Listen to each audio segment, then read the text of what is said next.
بسم اللہ الرحمن الرحیم۔ دھمکی اور دہشت گردی۔ ابن زیاد نے کوفہ کی حکومت مسند پر بیٹھتے ہی اہل کوفہ پر خوف طاری کرنے اور روب میں لینے کے لیے کوفہ کے سربراہ لوگوں میں سے بعض کی گرفتاری اور بعض کے قتل کا حکم صادر کیا۔ اس طرح وہ لوگوں کے انقلابی ارادے کو متزلزل اور ان کی شورش کے منصوبے کو پامال کرنا چاہتا تھا۔ چنانچہ کوفے میں داخل ہونے کے بعد دوسرے دن حکم دیا کہ لوگ شہر کی جامع مسجد میں جمع ہو جائیں۔ خود ایسی عجیب و غریب صورت بنا کر ممبر پر گیا کہ جس میں عام طور پر لوگوں کے سامنے نہیں آتا تھا، اور دھمکی آمیز خطبہ دیتے ہوئے کہا، میں سمجھتا ہوں کہ اس بحران کو ختم کرنے کے لیے بڑی سختی سے کام لینا پڑے گا۔ دیکھو، میں مجرم کے عوض بے گناہ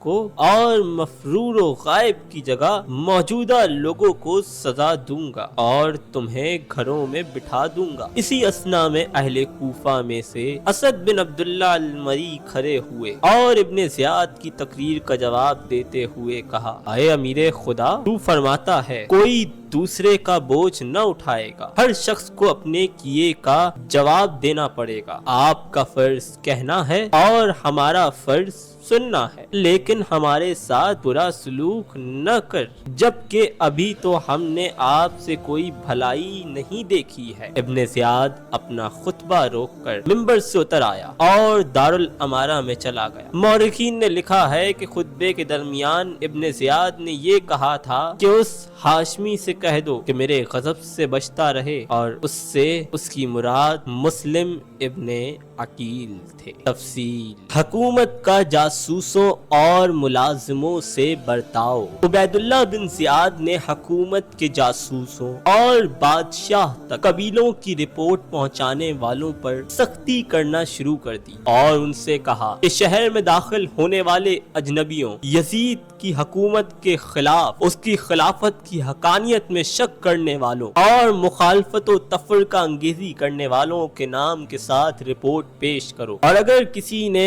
اس کے خلاف عمل کیا، وقت پر ضروری رپورٹ نہ دی اور یزید کے دشمنوں کی نشاندہی نہ کی، تو بیت المال سے اس کا وظیفہ ہی بند نہیں ہوگا بلکہ اس کا خون و مال بھی مباح سمجھا جائے گا، اور اسے اس کے گھر کے سامنے پھانسی دی جائے گی یا اسے زارا میں جلا وطن کر دیا جائے گا۔